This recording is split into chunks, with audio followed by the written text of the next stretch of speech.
Hello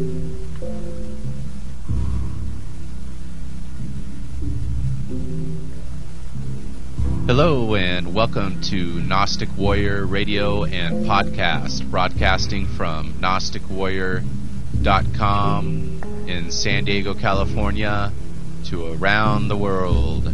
I'm your host, Mo, and today on the show we have Freeman Fly of FreemanTV.com. Freeman has been on the forefront of the conspiracy theory movement for nearly 2 decades. In this episode, we talk about everything from Miley Cyrus to Aleister Crowley and his influence on Hollywood, and also the Illuminati and who Freeman believes they might be. This is a great episode with some new stuff that he hasn't spoken about, and it's great to talk to him today. How you doing today, Freeman? Hey, I'm doing well. Just hanging out here, Mo. You know, I appreciate you coming on the show. I know you're really busy with tons of projects going on. You're always doing something new. What's new? What's going on with Freeman today? It's really exciting. For one, I'm actually being invited to conferences these days instead of having to just bash them. Because every time you ever saw me on the stage, it's because I snuck into the conference and they were forced to put me on stage. So it's exciting. I did Free Your Mind, and I did Conspiracy Con, and then a little paranormal one here in Kansas. So been traveling back and forth across and getting that stuff done. And I have that up on FreemanTV.com right now, where you can watch Aliens from Hell, my latest presentation. On top of that, we're working on Weird Stuff Part 2, our book, and getting those out to, hopefully gonna get this done. We were shooting for about Halloween, but who knows? It takes a while. So been working on Weird Stuff. Jamie's been working real hard getting that together, and meanwhile I'm working on a brand new TV series for David Icke's new network, The People's Voice. And this has been somewhat of a challenge in trying to come up with fresh material and stuff that will really catch, and trying to come up with a format that will reach out to popular culture. And so we're real excited. We're calling the TV show Conspiracy Science Theater right now, and it's almost like Saturday Night Live meets the History Channel, and we got some celebrities involved, and I think it's going to be really good, and maybe a little stoner-oriented. I'm not exactly sure, but so far it's kind of going that way. Who do you plan to have on your team for this project, Freeman? Well, I have my Type 1 crew, a gathering of amazing artists that have been producing stuff for the internet for free for years and years. And so if you go on my website, I have a section called Type 1 Artists, and these are a lot of the people that are involved, and some that I'm trying to get more involved. So I have a couple of editors that have been doing really good. They actually both were working to win Alex Jones' InfoWars video competitions. Both were winners. And then both came to me and said, well, I don't want to work for Alex Jones. I want to work with you. So I've got these heavy hitters, but, you know, we're all non-professionals, right? We're all just amateurs doing it well, I think is what it is. And so I've got all of them involved. I've got Kathy O'Brien wants to play a steady role in the show. And if you don't know who she is, she wrote Transformation of America, and was essentially the mind control slave utilized by Dick Cheney. She's going to be coming out with like Transforming with Kathy and discuss ways out to get out of trauma-based mind control. And she's kind of brought along possibly Roseanne Barr, who may be making an appearances. We haven't quite sorted out what Roseanne's going to do for the show just yet, but she's in the wings. And then we have Dan Fogler, Disney star who has been in Mars Needs Moms. Most people remember him from the ping pong movie Balls of Fury. But of course, Dan's been in so much stuff, and no one knows who he is, so we're hoping to make him more popular by bringing him into the conspiracy realms. I mean, this guy should be totally, known by everyone. He's been in, dozen movies, but every time I ask, they're like, Dan Fogler? No. But then you bring up the ping pong movie, and they go, oh, yeah. So he's a hard hitter that's definitely on board. He has a new movie coming out called Don Peyote, and I'm in this. And in the film, it's kind of an awakening film and what can happen when people start to awake but their partner doesn't. And I thought that was such a great topic and a great movie line. And, of course, Dan took it out to the ultimate extremes of just psychedelia, I guess. And Don Peyote the character Warren Allman is going to make regular appearances on our new TV show as well. And we'll be working with the guy from Wizards of Waverly Place. So it's crazy where this is all going and how many Disney stars that I'm going to end up working with before it's all done. That's interesting. You're working with the Disney stars, and I know being in alternative media, it's really hard to earn money to fund your projects, and I'm sure you might be running into some of those same problems.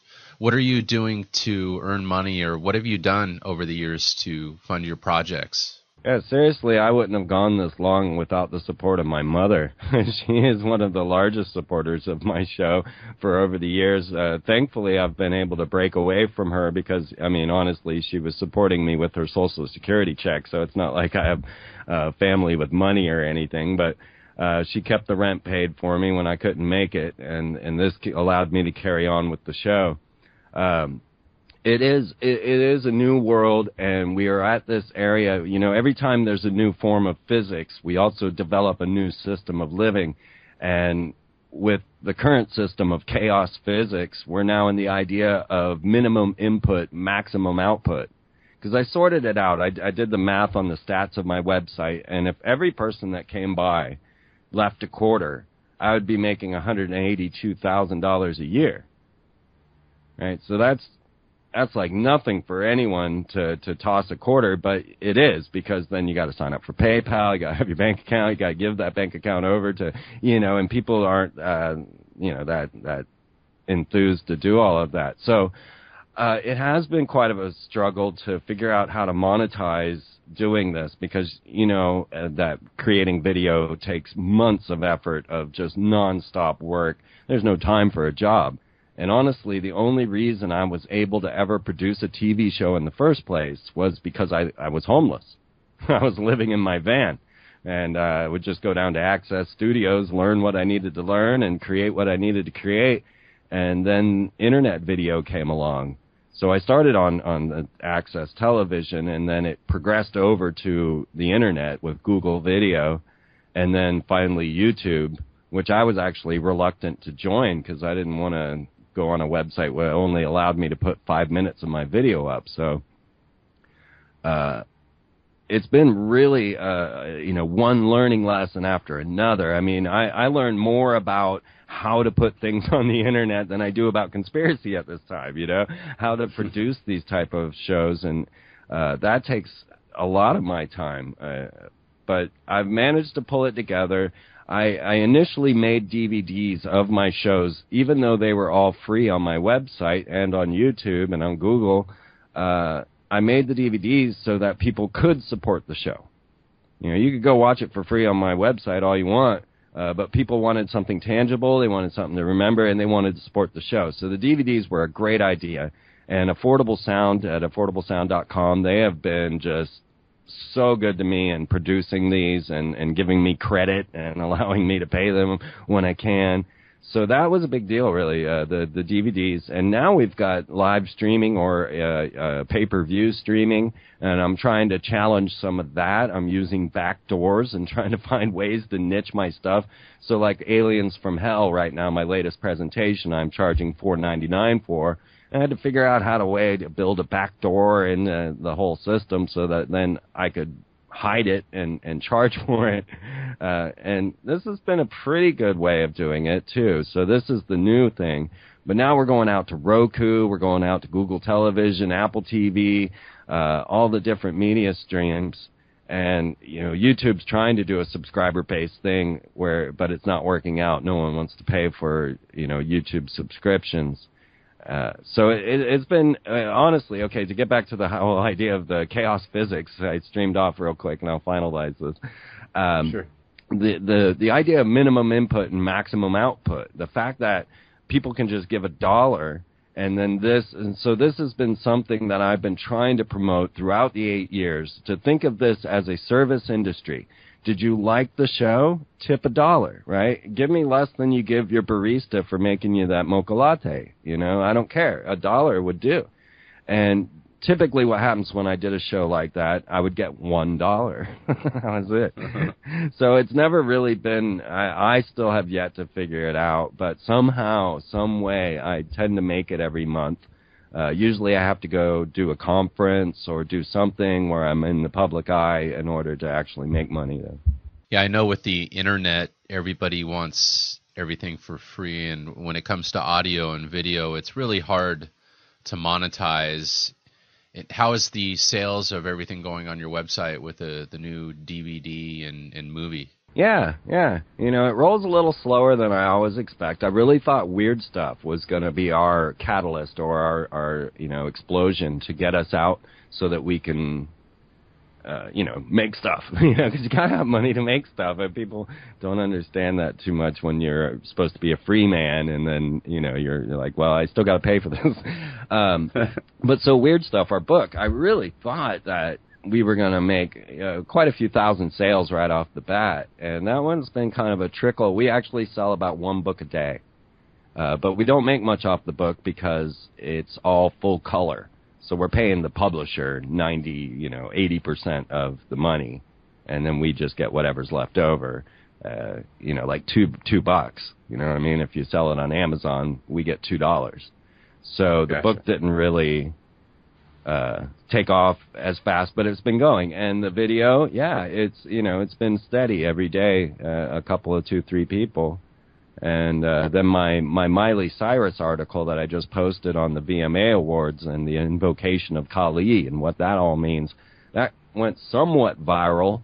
Yet I have noticed that it seems that Google has blocked me. So if you were to Google Miley Cyrus Satanic Conspiracy or Miley Cyrus Conspiracy at the VMAs, I don't come up in the searches that I can see, and so I think I'm being blocked on that. Very interesting. And so all my hits for that have been coming actually through my Facebook posts, and anytime I'm not posting it on Facebook, it just doesn't get any play at all. I find that really, I wonder a lot if I'm blocked all over the place, because I don't see a whole lot of foreign hits, and I used to, and so I wonder about that a lot.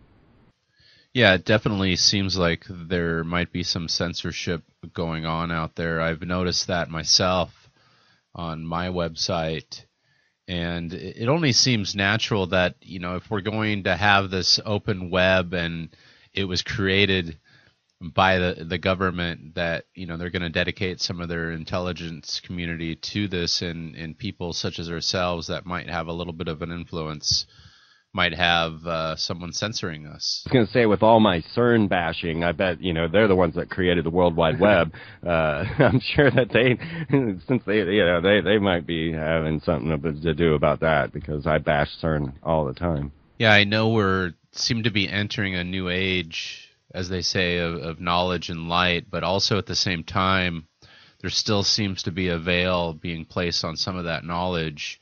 A perfect example would be that recent article that you had done on Miley Cyrus at the recent the MTV Music Awards. Can you tell us a little bit about that article? Cool. Yeah, sure. The amazing thing for me is that I've been saying this since 2006 when I started the Freeman Perspective. I had a core theory that I laid out on the first 6 shows, and then the rest has just been an expansion and a recovering of all the same theories that I covered. I mean, I was talking about cloning of mummies back on my 3rd television show, and now I've got a whole lecture about it, and so the concepts that I've been dealing with are the ideas of Kabbalism and magic, and who's performing these magical feats, and then how this relates to the symbolism that we're seeing. And I'm consistently led to this concept of the abyss and the beast in the abyss and the fallen angel's connection to the beast in the abyss. And all of the symbolism that I study, and as give you an example that's in Aliens from Hell and on my website, but the voice. Now, this one to me was a classic example of everything that I had been saying, because I had predicted that W would be forced into office because his letter, W, was the symbol of the fallen angels, or the abyss. And this is done through gematria. And what I discovered was that I'm looking at secret societies, numerous different secret societies that are influencing all of the culture of the world, and even the structure of civilizations, the ideas of corporations, everything. It all leads back to these secret societies. And then as I studied them more, I found that they were related to Kabbalah, which is the ancient Hebrew mysticism. And once I discovered that Freemasonry was Kabbalah, then I started simply applying this one system of magic to the representations that I was seeing. So I discovered that 66 was the number of these fallen angels. And in that, I knew that the Hebrew letter was V, and so 66, V, V, or W. And I said they were going to force this man into office. And so this was my way of bringing the occult together with the politics, and I was right every time. So now flash forward to The Voice. Now, The Voice is a TV show that is, outlining culture for us, creating culture for us, and their symbol is the V with the peace sign. Now, the peace sign was a symbol that was taught to Winston Churchill by the magician Aleister Crowley, who was also known as the Beast 666, right? Had everything to do with the creation of our modern culture. The peace sign taught to Winston Churchill was a sign of Typhon, who is the beast who lives in the abyss. And this was a sign that was supposed to defeat the solar symbolisms of the Nazis, which were, the swastika. Okay, so you see this V Typhon symbolism on The Voice, and then you also see the V of The Voice, and this is the VV again, the abyss, the 66. Well, the corporation that puts The Voice out is a corporation known as Talpa. Now, they are in conjunction with another corporation named Endemol. Those are the guys that put out, like, Heroes. And they've got a reptilian-seeming eye as their corporate logo, and the name of their corporation, even though it's based on their names, makes out Endemol, which is just not a great thought.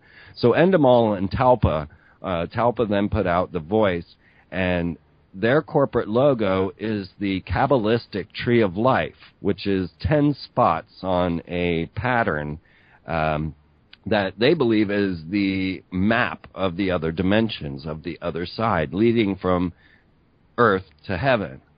And in between on these 10 spots, this is where you get your tarot cards. Each one of the 10 spots has its own special significance, and there is actually an 11th spot that is hidden, which is known as Da'ath. Now, 11 has always been the accursed number because it's the number beyond God. And that's where you got your 10 spots, and then 11 is the one above. But the Da'ath is actually hidden within the 10, okay?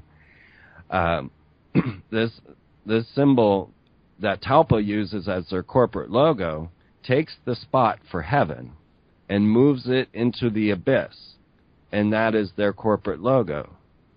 So they're showing us again and again the relationship of how they're moving us into this abyss.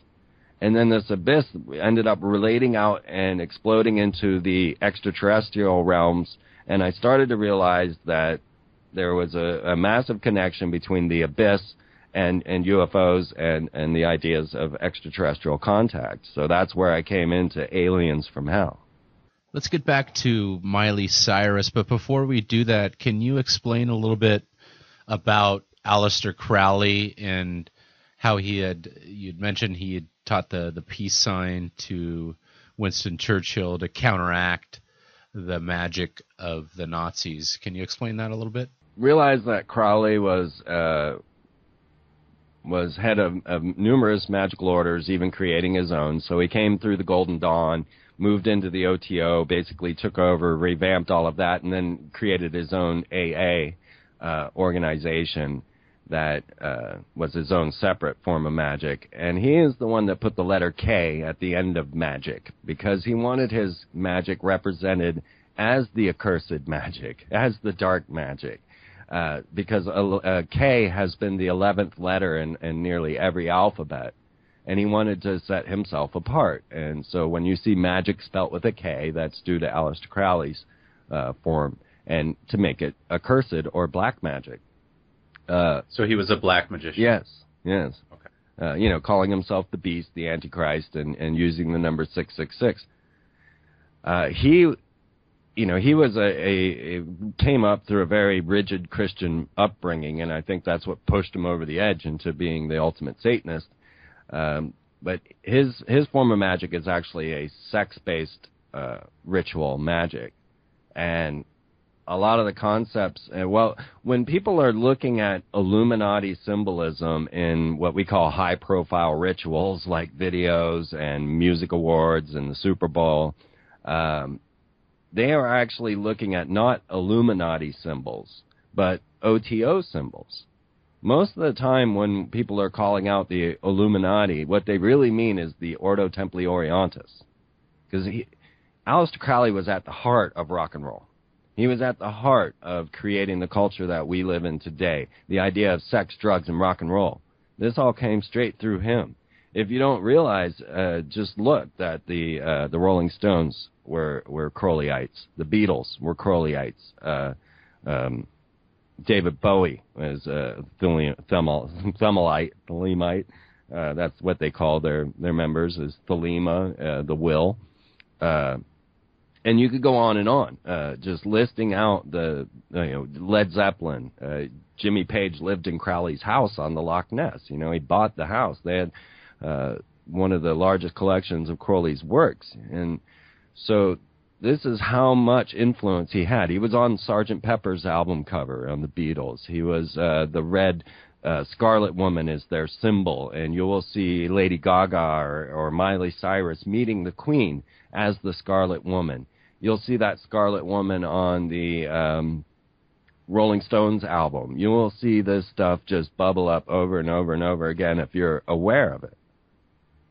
So Crowley was not only a lead magician, writing out, creating these magical forms, channeling Horus in the Great Pyramids with his wife and such, writing books that altered the whole concepts of magic. But he also was MI6 intelligence, British intelligence, one of the highest-ranking Freemasons. He said that if he ever wore all his Masonic regalia, he'd fall flat on his face. He was a very influential character in the creation of the 20th century. Yeah, definitely when you look back at the 40s and the 50s, the happy days of the 50s, it transitioned into the 60s, where we had the acid culture and the tune-out culture, and then it kind of progressed from there into the 70s and the 80s. I was a part of the punk rock scene, and that slowly degenerated, and I learned after a certain amount of time, that this music was, I was self-destructing myself with a lot of the music I was listening to, and the drugs and, live fast, die young kind of culture. So it looks like they use black magic and darkness and chaos, whether that be in music or in media, to play on us and, for us to go after our animal natures, our lower selves, as opposed to our higher selves, and choosing the higher road. The media in the Western Empire has pretty much degenerated, and it's kind of a way to keep people under control. That way they're busy, being degenerated, and their morals and ethics are just going down the tube. So they're, drinking and smoking and partying, and, there's no more family values or morals or ethics anymore. So it's kind of the culture that they created. Yes, and Weird Stuff Part 2, which we call Operation Culture Creation, is actually going to show you how satanic your belief systems already are. You're going to see the satanic perspective, and then you're going to see how it relates to what you think of as just normal life. And I think it's really going to shock a lot of people. They force us pretty much to be a part of the system. And I guess it's just a matter of, do we sell our soul or our higher selves to buy into it, into the mind control and everything. So, the good news is that there is free will out there for some of us who choose not to buy in it. And, the music that we listen to, the media that we put into our heads, that all makes a huge difference in influencing us. And, back to Miley Cyrus, what is up with that? Can you tell us a little bit more about that article and what you had saw during this performance? Yeah, and first and foremost, I want people to just contemplate the idea that these women, these celebrities, they have handlers, and that this isn't their own free artistic expression that is coming out. And too often I hear oh, well, she's just trying to get attention, or she's just... Well, once you start to discover the esoteric roots of these rituals, and this going back all the way to ancient Greece or even Egyptian stories that they would perform, the actors would always be the representations of the god forms, or even invoke these god forms into themselves to then give the performance. And this really was the purpose of an actor. So when I started to elaborate on high-profile rituals, one of the first one was of course Britney Spears kissing with Madonna at the I don't remember what awards that was now, but Madonna coming down in a top hat, coming down 13 steps to the song Hollywood, which is based on the magician's wand. The Hollywood is the wand that they use, Holly. Coming down to this song while then presenting Britney to the world and giving her the kiss of death, if you will. Madonna is a classic example of how this all is actually interworked into the system, because she is a high priestess within Kabbalah, going out even and performing rituals with rabbis at the cemetery in Israel at midnight. She takes it to the ultimate. She's even removed the vowels from her name, being MDNA now, taking out the O, Madonna. So this is to give her name a more Kabbalistic bent, because Hebrew doesn't have these vowels. So we could see again and again that these people are influenced and involved in these organizations. They all go to the Kabbalah Center. They all wear their red bracelets. And each one of these celebrities has been brought to us as a god form or goddess form. And I have a depiction of Britney as Athena on my website with a bunch of the other celebrities and the different variations that they've used in these god forms. And currently, when I saw Miley Cyrus coming down out of that teddy bear on the VMAs, on MTV's Music Awards, it was clear to me with the amount of tongue gesturing that she was doing that she was to invoke Kali. Now, I had already written this, and then I went back and I'd made an artwork of Miley as Kali, because, I have, a dozen pictures, different, separate pictures of her sticking out her tongue, right? And this is just not normal. But then when I saw her coming out of that teddy bear, and I saw her stroking invisible hair, that was when I realized she was invoking Kali, because Kali is depicted with this long hair and has skulls and people's heads around her neck. And really, Kali is a symbol of the end of time, or the time of death. And so basically, this high-profile gesture of the elite to put Miley on stage as Kali is a death knell. It's a symbol of the end of times. Yeah, this definitely looks like this is the apocalypse right now, the unveiling, and you're seeing things, I'm seeing things, reporting on them, and of course there's a lot of people on the internet right now that are also unveiling a lot of these mysteries and these truths that are pretty much hidden right in front of our face. And I know you had done a recent podcast on the apocalypse and the new pope, and made the connections there as well. So it seems like this is the unveiling happening right before our eyes. And I don't know if you had saw that the Olympics 2012, the ceremonies and the rituals done there, but one of the symbols they had was the phoenix, and that usually symbols a new age. So it was interesting, 2012 Olympics, we see the phoenix, and we had the Mayan prophecies as well. Did you get a chance to see that? I saw some of it. I wish I had been able to get more into it. We almost could have predicted everything that we saw. We honestly did predict what we were going to see at the VMAs unknowingly. I didn't even realize they were coming up right away. So we did a show with a 13-year-old girl, Natalie Hart, and she does Crystal Kids Radio. Yeah. And basically all of the symbolism that we were discussing ended up being presented on the VMAs without us even realizing that was coming up. So I thought that was pretty interesting. But the London, I mean, to have Voldemort come out there and just lay waste to all these children, and the different symbolism that they had going on, and the guy from Kids, the music group Kids, I thought they were new. I had never heard of them before. I had been initiated into Kids when I saw their Police State video, and I was like, wow, who are these guys? And next thing I know, he's running the Olympic ceremony, and I'm just like, no, this is just too weird. And all of the symbolism that they showed us there of, yes, exactly, death and resurrection, the idea of laying waste to all of the children, and then the rise again of this Order of the Quest, as they like to call themselves, or these Illuminatis. Yeah, it's all right there in front of our eyes. Freeman, what do you think we're heading to as far as the new age? You know, it looks like we're in a transition period from one age to the other, and I know there's been a lot of references to that. And if you really look at how civilizations are built, in order to start anew, you have to destroy the old. And we've seen this throughout history. Do you see this happening now? You made the references to Kali and her being the goddess of destruction and so forth. So do you see that is the period that we're heading into, the destroyer age?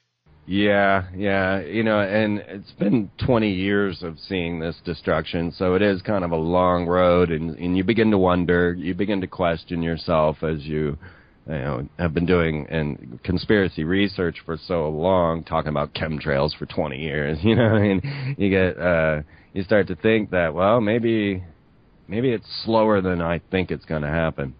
But I do really think that it will come like a thief in the night. And one of the key factors that I've discovered in this whole situation is that it seems there's a spiritual barrier that they must go through, and that is to get our free will agreements.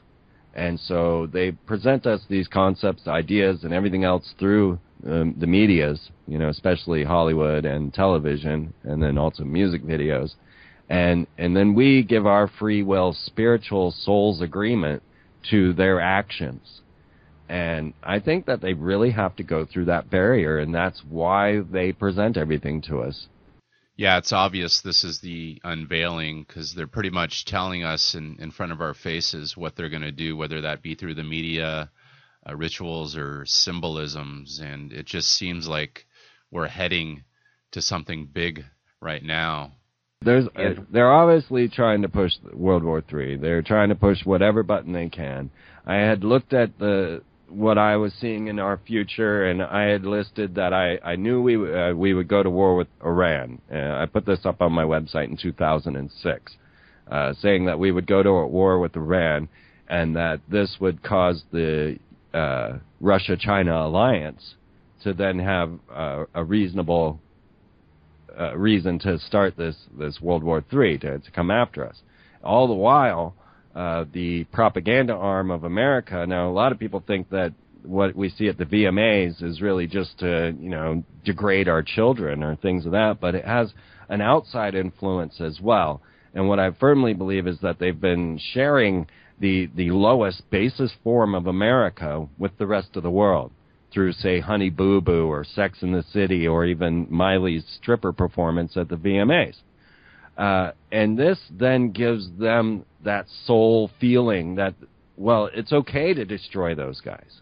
And they've always got to do that as well. The propaganda arm that makes it okay for the rest of the world to say, yeah, wipe them out. And so what I'm seeing is this presentation of America to the rest of the world that we are the great Satan, and that we should be eradicated from the world. They want the truthers coming out and showing all of the evils that our government is doing. And I've been saying this all along, that Chicken Little plays a role in this as well. And when they are feeding you this hatred, you got to be very careful that you're not spreading that hatred and causing the very reactions that you're trying to avoid. So I always recommend people go and watch Disney's Chicken Little, and they look at me like I'm green. And I'm like, look, you got to understand the propaganda before you can really understand what's going on. You wouldn't be thinking that Miley Cyrus was just doing some crazy stripper performance. You would understand that Walt Disney Co. was taken over by the military-industrial complex back in its inception, and was used as a propaganda arm. A propaganda arm that Hitler's propagandist, Joseph Goebbels, found so well done. I mean, he when Goebbels saw that Donald Duck had gotten 50% of the more Americans to pay their income taxes, he said, we need this medium. And they started making cartoons of their own. Now, Disney came out first, and it was Goebbels who thanked Disney for teaching them the methods of global mind control. And then it was the Nazis who tried to put a television in every home through the corporation Telefunken. And Telefunken is now AEG, which is one of the main distributors of our modern culture and music. Yeah, it's definitely interesting that we've come this far as a society with all this technology that is allegedly here to benefit us. And a lot of this technology, of course, I use, and there's the smartphones, the cell phones, and the internet, which I make a living, and I know you're doing all your work pretty much, off the internet, and myself and a lot of people in the truth movement. And there's the dichotomy here because these devices are also used to control us, and I feel they're mind control devices if you don't manage them properly. And I see a lot of people, even in this movement, who are in the truth movement, are really truly mind controlled, and they're not really in control of themselves. They're spinning their wheels on the internet, never getting anything done. Do you feel that a lot of these devices are doing just that? Yeah, I mean, if people really realized how strange life on planet Earth is, these little political schemes would seem like nothing. When you start to branch out into the concepts that I'm dealing with, multi-interdimensional beings, contact with these interdimensional beings through ritual magic, the ideas of the elite using and performing invocations and things of this nature, that's when you start to really get to the puzzle of things. And the rest is just chess play. So I really feel like they're going to do some major event at the Temple Mount, and this is going to spark one of the major holy wars. And as I've been looking at this idea, lo and behold, if old Pope Benedict didn't come out and exonerate the Knights Templar. Now, this has made no press, really, no news. Even I know the commander of the Knights Templar here in Kansas, and I discussed these things with them. And I'm like, well, isn't this a big deal? And they're like, oh, and I'm like, come on. Now, in 1307, Friday the 13th, the very reason Friday the 13th is considered the most unlucky day is because it was the day that Pope Clement and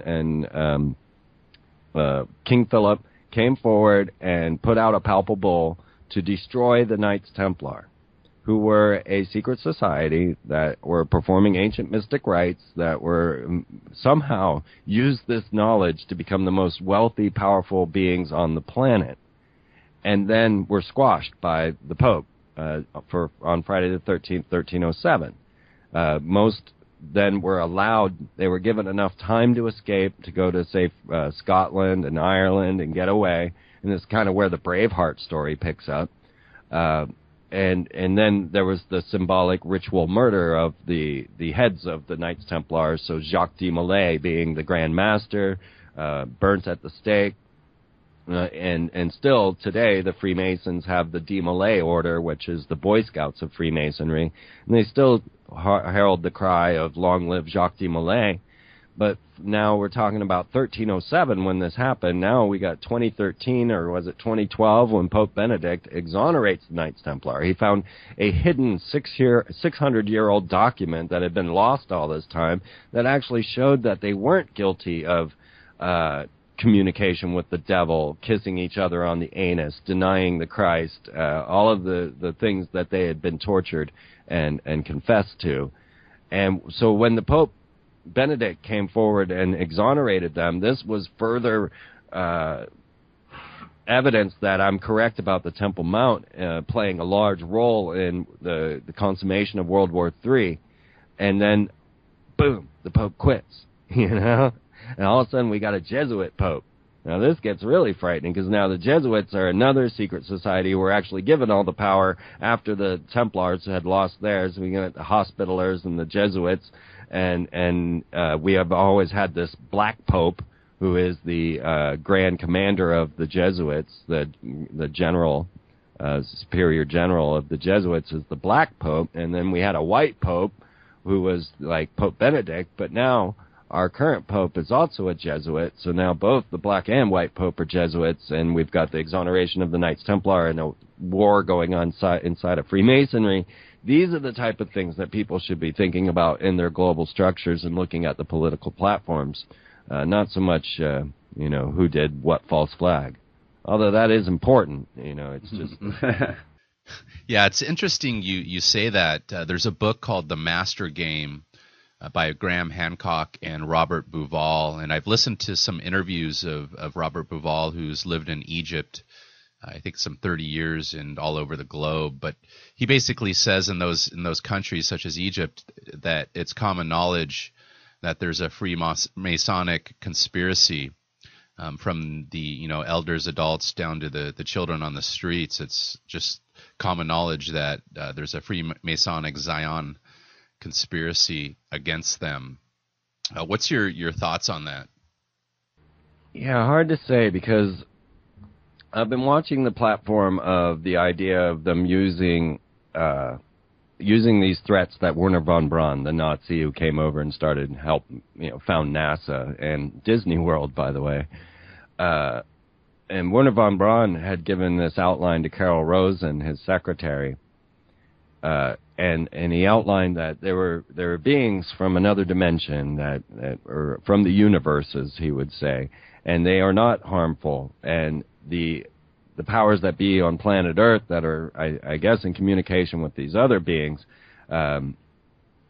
we're going to use this platform to bring about. So they use the Red Scare, the terrorism, asteroids, and then aliens.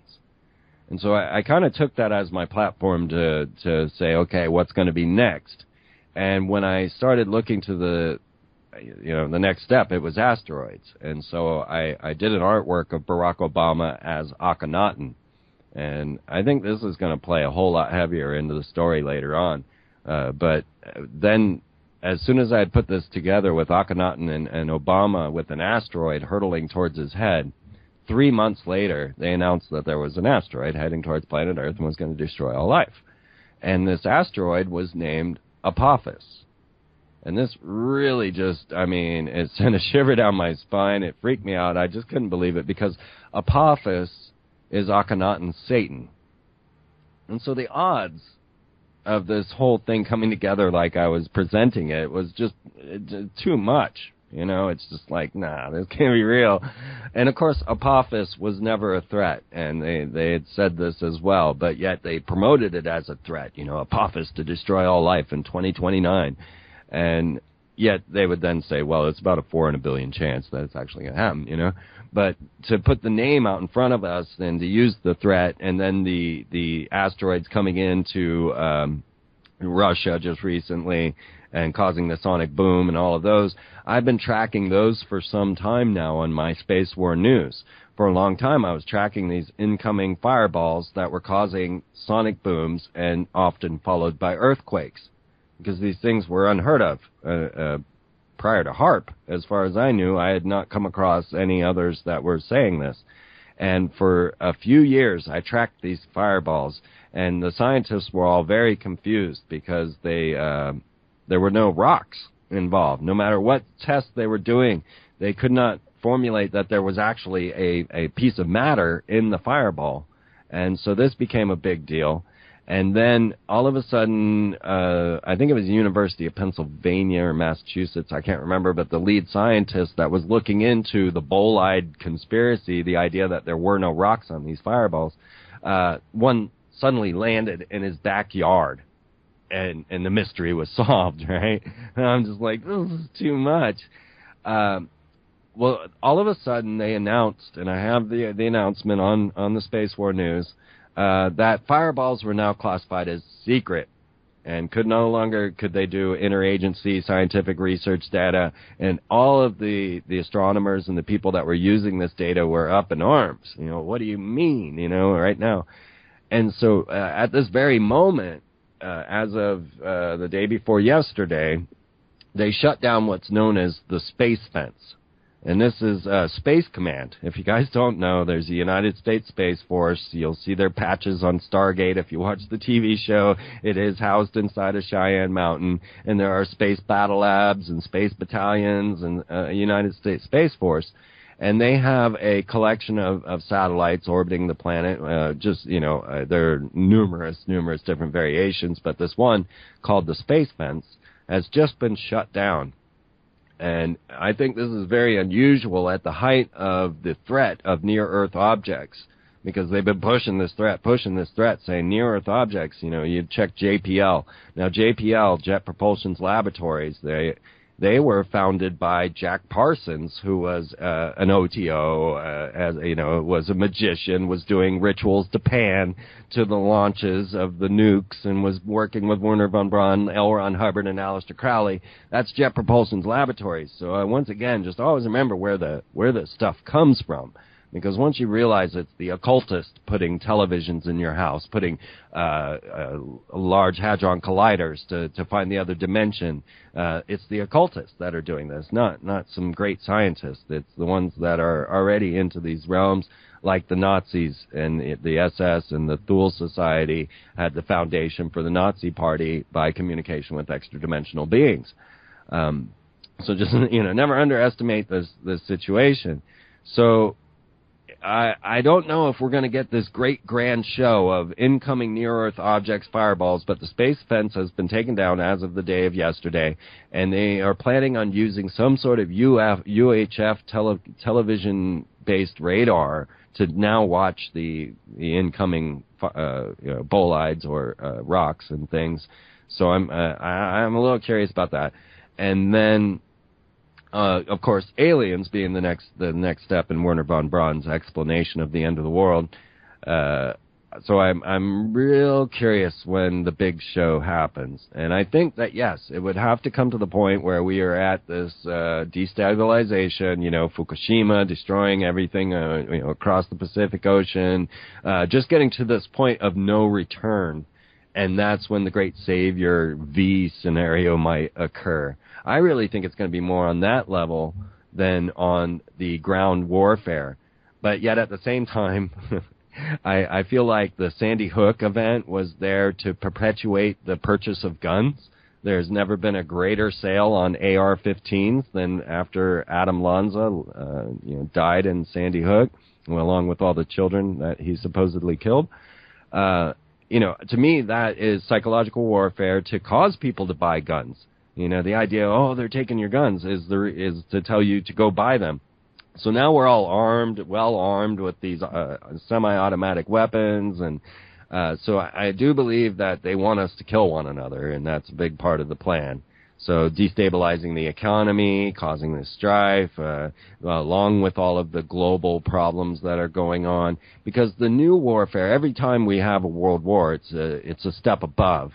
We went from, just shooting one another with one musket to then, jets with the Nazis and then moving into the modern warfare. Now we've got the largest submarines in the world going around, and we've got, things like the Norway spiral occurring out of submarines. I think that the powers that be now have the powers of God. They are able to cause earthquakes, floods, superstorms, and all of that. So I think the new modern warfare might not even be recognized as warfare. It definitely looks like we're living in the age of Aldous Huxley, what he had predicted, where we would live in an illusion and be ruled by science. And we are in that scientific dictatorship now, where you have the drugs and the vaccines and kind of ruling us via our chemical energies, and they have the media and the propaganda and the so forth. But we have free will in the system, where we don't have to buy into all of that. We don't have to poison us. We don't have to take these vaccines. But if we don't have the knowledge, of course, we could be trapped into it. So it's a weird dichotomy, compared to old systems, where in the past, they ruled us by a gun, by a sword, by a torch, where they would burn us at the stake for some of the things that we're saying, on these podcasts, Freeman, and I'm sure some of the videos that you've done, in the past, you wouldn't be around right now, but now we can. and the guillotine cutting people's heads off. So, now it's pretty much ruled by the law, the rule of law, and, the powers that be, of course, willed the keys to the kingdom and the jails and the prisons, and they run the police forces and so forth. So, they do give us the privilege to speak our mind via the First Amendment, and right now we're not getting locked up in Guantanamo Bay, we're not getting killed or anything like that. So I do appreciate some things in the system, and there's a lot of things that I don't like as well. But, what's better? Is it better to be ruled by the gun and the sword, where, guys such as yourself and myself would be killed and burned at the stake in the old systems, or now we're just kind of, ostracized a little bit, and we're maybe censored our websites or sometimes our podcast or something. What do you feel as far as the old system and the new system we're in now? And do you think we're just given that illusion that we are free and we're really not, and it's just this illusion to make us look at and love our slavery? We are definitely in a serfdom. We are all just slaves to this. There's no real escape out of the zoo. Hasn't it always been that way, though? And we're just kind of given that illusion that we're free. Yeah, I think that we were simply given the illusion of freedom here in America, and because we've been lied to from the very beginning about the formation of corporations and the ideas of who's been in charge, and are we the Virginia Company? Things of this nature. So, when I look out at the world, and I travel all the time from 1993 till now. I've been just bouncing around coast to coast to coast to coast, 4 times a summer sometimes, and I meet people over and over and over again. Thousands, if not hundreds of thousands of people, and they're all good. They're all wonderful people that want to share. They're all people that want to go and, cook up the biggest thing they can to share with all the most people that they could. And this is the normal state of humanity. And the rest is the psychosis that's put before us by the psychopaths. So people are forced into this psychopathic system. But the base nature of humanity is great and wonderful, loving, caring, nurturing, just beautiful beings. And we forget that. We don't realize as we wander around in the grocery store, like, why isn't that guy jumping on me and ripping my throat out with his neck? Ripping my throat out with his teeth. Because that's not humanity, we are all scared now of one another. We've been made shy through the indoctrination of school systems, through the Prussian school systems that were put through and put into different age categories and things of that to separate us all, so that we don't have any community, so that we don't meet old people and get to learn some stuff that we didn't know, so that we don't get to curb our actions of being around younger children, so that we don't offend their innocence. We're all separated and migrated into these culture groups of age, which is just horrible. And that way society can never grow. But I would see that if we were to disperse corporations, disperse central government, move into localized governing powers, then humanity would just grow gardens, love one another, live in homes, and everything would be really grand. This idea of progress, this wanting to drive out and go live on Mars. Right now, you can. Well, they just ended the contest for the one-way ticket to Mars. Who wants to go? Who wants to go on a one-way ticket trip to Mars? I mean, didn't 100,000 people sign up for that? Oh yeah, there were a lot. I think there were. I don't remember. I think it came down to a base 40, though, after all of the selections went through. I'll have to look that up again. But, there were tons of people willing to take a one-way trip to Mars.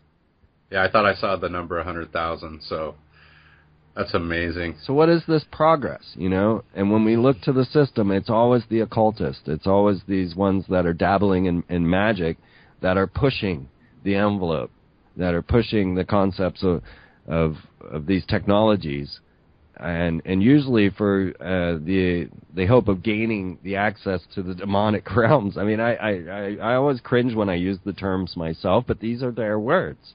You know, it's interesting that you say that, Freeman. This is their words. Basically, this is their knowledge. So it's coming from somewhere, and it's got to be coming from them. So they're basically unveiling this knowledge to the masses and for those who seek the truth as well. So they are offering us some free will in this system, in this, you know, prison planet that Alex Jones likes to call it, where we can gather that knowledge and use some of this free will to, you know, maybe defend some of the black magic and so forth, and not buy into the propaganda and the fear and the corruption and so forth. You know, we can take the higher route if we choose to do that. You know, what are your thoughts on the system being free will and also the things that aren't? Yeah, there are levels to this, and it gets manipulated. And I think that the 60s are a classic example of how they can use your free will against you. Because what we had in the 60s was a gathering of souls that were opposed to warfare and were really trying to stand united against the Vietnam War, to say, you know, we are all together here. And what occurred was egoistic slip. And the ego is always the path of the Luciferians, the path of these elite that want to guide things. And the ego is the one thing that we really got to, you know, curb. And so they started formulating subsections within this unified group. So what about the African Americans? Don't you deserve rights? What about you women? You deserve rights. And you know, now homosexuality. And what is occurring was each one thought this was a great idea. Yeah, right. Yeah, we need to stand up for ourselves. And what this did was disperse the unified group into a multitude of groups that could be more easily controlled, and then they were at one another. And so often we think that liberties are coming to us, are giving us the potential for a better existence, when actually they're just being manipulated, because if we had stayed unified in the one thought, then we may have ended this whole structure of a war economy. You know, so in that way, I see free will used in the ego and then used as a dispersal mechanism to cause strife within people's groups, and all of a sudden now they're, you know, battling each other. And of course, that's where the black magic would come in to play against people in the chaos and the darkness.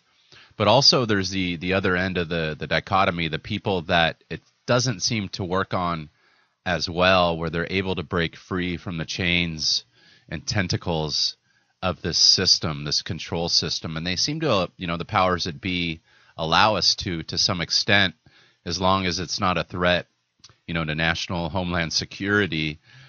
You know, if it was, we would be in Guantanamo Bay. But, you know, what's your thoughts as far as the people out there that, you know, could see the light and break free and are not mind controlled by this system? Yeah, I wonder about that, because you know, I've always been a bit strange, so I've never fit in. I've always been an alien in the wheels, and maybe that's it, you know, because I often have believed that you know, my soul traveled here from a distant planet, much like the Mormons or Scientology, you know, that I came here at this time, at this moment, for this purpose. And so I never did get indoctrinated all that heavily, because most of it didn't make any sense to me. And I think that there's a lot of us incarnating the Crystal Kids and the First Front and all of the things that people are calling it. But I just there is a psychical type of sense that comes in with archetypal forces, and this is really what the Illuminati, the OTO, and all of them base their whole structures on.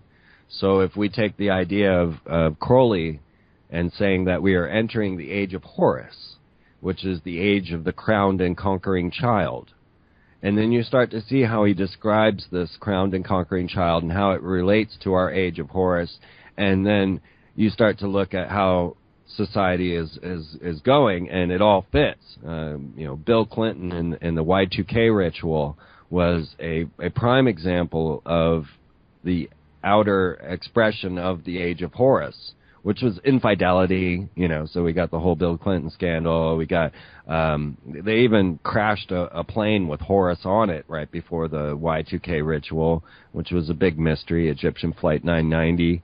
And then the capping of the Great Pyramid with gold and things of that. So what we see is that there are archetypal forces that are cyclical, and that then these are played upon by the sorcerers, those that use magic for the ego. And then they use these forces to then strengthen positions and things. And if you know about weather, say it's weather, then you know what to do, and you could prepare. And so these guys are the ones that are looking into those realms of weather, of esoteric weather, and then organizing their base structure on these concepts. What's the purpose, do you think, behind this whole plan and, all the rituals and all the pomp and everything that is going on around the world right now? Do you think we're heading into that destruction and, the destroyer age? You had mentioned the Miley Cyrus ritual and Kali, being the goddess of destruction. Do you see that's where we're going now into the coming years?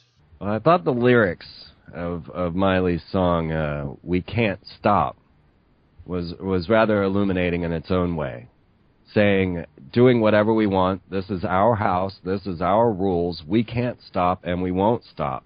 Can't you see it's we that own the night?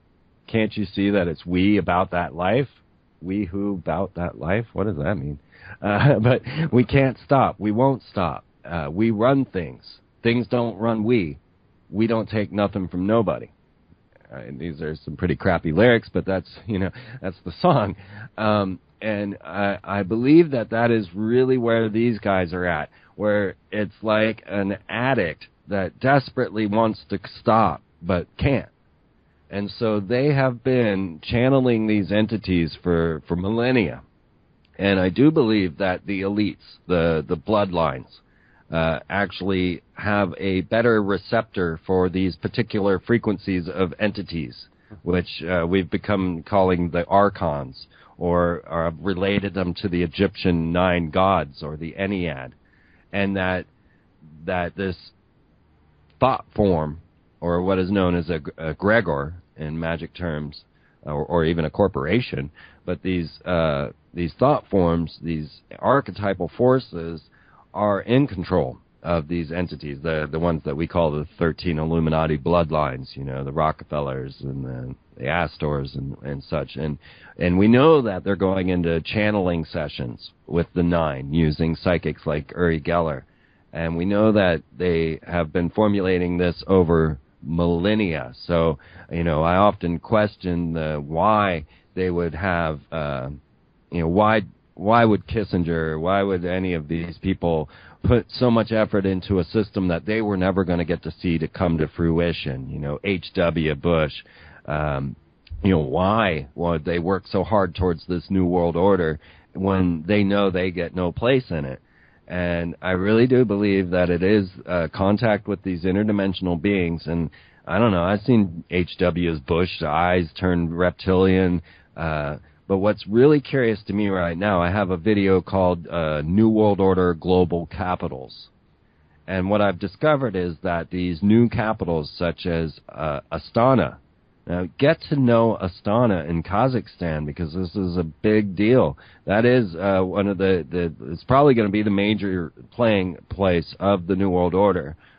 This is where they have the Pyramid of Peace, where the global religion gathers. You have to walk through this massive pyramid to get into the city center, and then as you walk in, you've got 2 massive copper pylons or columns that are sitting side by side, and these are Jachin and Boaz, the columns of Freemasonry and of the Temple of Magic. And then you've got this massive orb, and up inside that orb, a triangle with the architect's hand in it. And the thing of it is, when you see Astana from space, the city layout, which was a pre-planned city, is actually designed as a seal of Solomon, a magical seal or sigil that is used to control demons. You can take Solomon's magical order, magical book, the grimoire as it's known, and look at the seals within it. And Solomon came up with 72 seals to bind and use demons. Well, this is just standard history as far as I know. I mean, if Solomon existed and all of that, but, you know, it's one of the oldest and most basic forms of magic known as Goetia.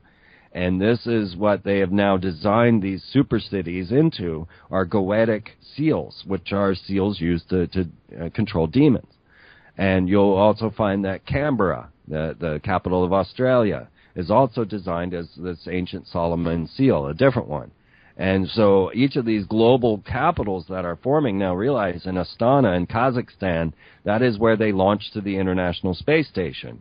This is one of the biggest cities in the world. It's one of the most modern cities in the world. They're even going to build the first indoor city there. So people that watch, Borat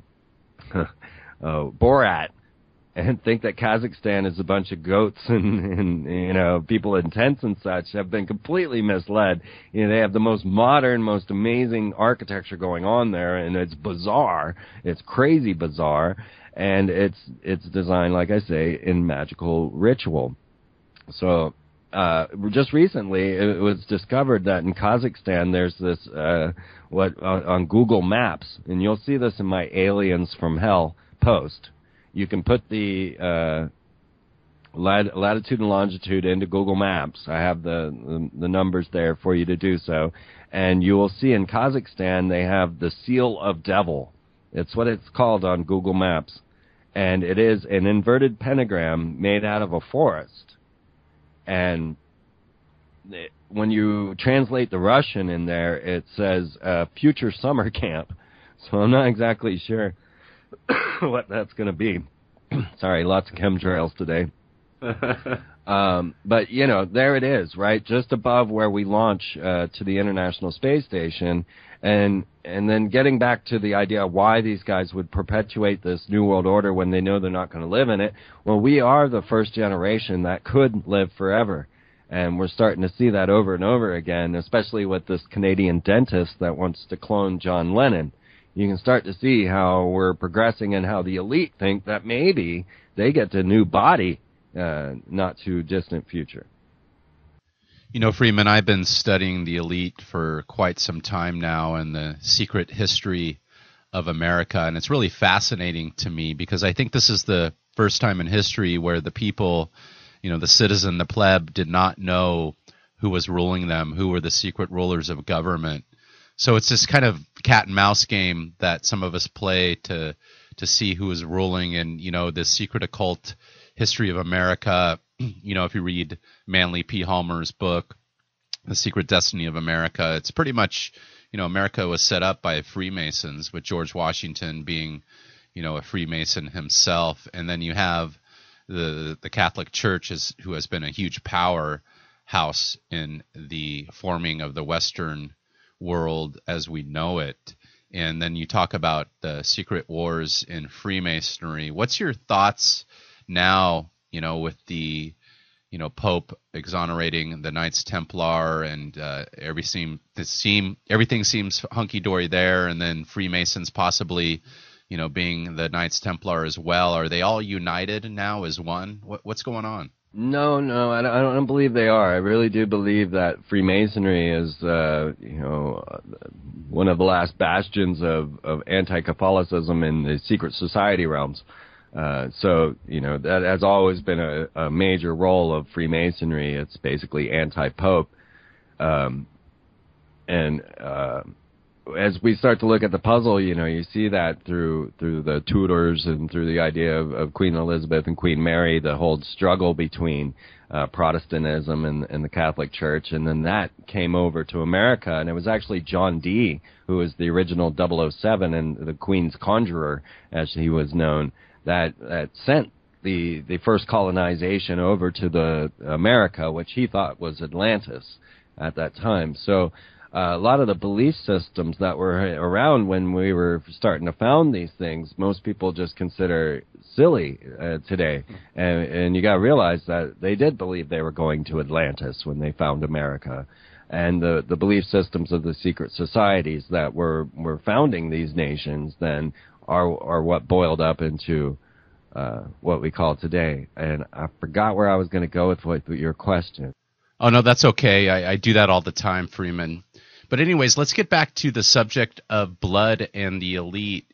You know, when I study history and even recent history, blood has always been really important to the ruling class, the powers that be, and they always kept it in the family, whatever family that might be. And, you know, when you look at the founding of America and, you know, the way it was set up, it was almost as if it was a mixed match of different races and different ruling elite who had sent their people over here to kind of mix together. And we're a mixed match of all those different bloods all into one kind of, you know, hodgepodge here in America, but they're keeping it in the family. Do you think this was all by design to possibly confuse, you know, the tribal mentality that we've all had embedded in our blood for thousands of years, possibly? Yeah, like I say, I do believe that their blue blood is more connected with these type of entities and are, you know, have a better communication conduit for channeling these extra-dimensional beings or demons, whichever you want to call them. As far as opening up free license for us to mingle, it's been a very curious situation because one, when you start to look into the secret society's takeover of nations, you will see that they want to remove the indigenous tribes immediately and breed them out as quickly as they possibly can. And I think this has a lot to do with, one, that I don't think that these bloodlines are originally Earthlings, and that there is a vibrational frequencies that are dealt with in clans, in bloodlines, and you know, aboriginals. And so one of their main things to do was first to just kill the culture, like they did with the Native Americans, did with Mexicans, did with all, you know. And the easiest way, of course, would be an ethnic cleansing and then just have everybody mix with whatever new race that they move in, or the conquerors would rape the people there, correct? Yeah, it starts to delineate the very... the blood. Yeah, the blood, exactly. You know, a lot of our history is hidden within our blood, and that's one of the big secrets, I think, that is being kept from us. And when I study Gnosis and Gnosticism, you know, I understand that DNA, just like any creature, is important. So when you mix it up, you're definitely going to have mixed up signals and a mixed up population.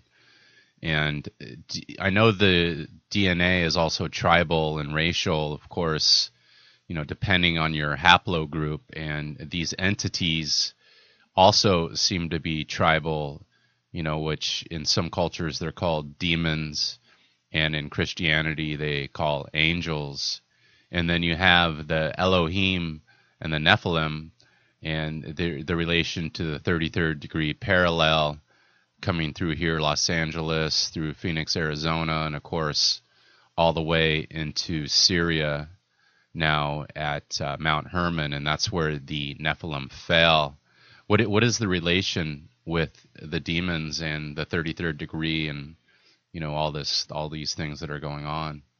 Well, you know, you got me thinking that we realize that the royal family keeps having to kind of interbreed and bring a little bit of human blood back in, and that was really the Princess Diana conspiracy, to get a Stuart bloodline in there to try to bring a little human back and, you know, then give birth to the king, or the prince and, you know, princess and, or the princes, I should say, you know, and now the King George, right, and the new child coming through Kate.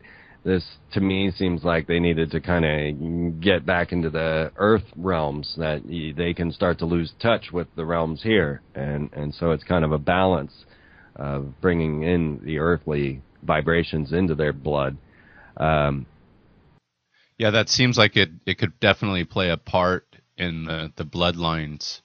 You know, who knows if we'll ever know. But anyways, we've been talking for a little bit over an hour now, Freeman, and I want to leave the audience with what you're doing next and where we could reach you. I know you're at freemantv.com, and you're going to be working with David Icke possibly in the future. What else do you got going on and you want to leave the audience with? Well, I have been studying very hard on the different internet television programs to try to get an idea of what I could do to surpass them all. I'm really excited to pull out some sort of media form that is going to reach the masses.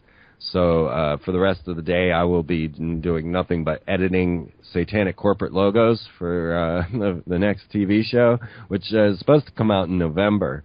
So then I'm working on the with Broader X to produce a little bit of inside the secret societies, and he is going to cover the secret war inside Freemasonry, and I'm going to get to show you a bunch of the different temples that we've been filming and doing. So mostly I'm right now just deep into creation, trying to do all the editing, doing all the things that coordinating everybody and everything, trying to make contact.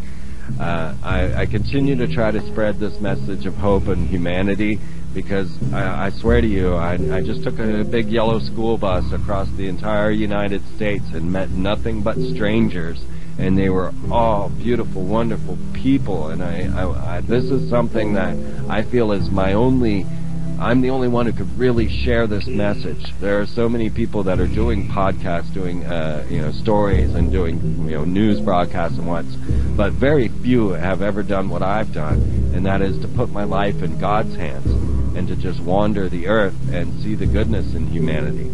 And so I'm really hoping that I can then share that with the world. It's not an easy thing to do, because things happen in life and you don't get it all on film, but we did film the entire Miss Emily trip, and I'm going to try to turn that into a film, if not subsections of the new TV show, kind of like a traveling friendship agenda. And we do have the social network, thefriendshipagenda.com, where we're hoping everybody will come and gather to meet the like-minded people. Because one of the things that we heard the most was, I never have anyone to talk to about this stuff.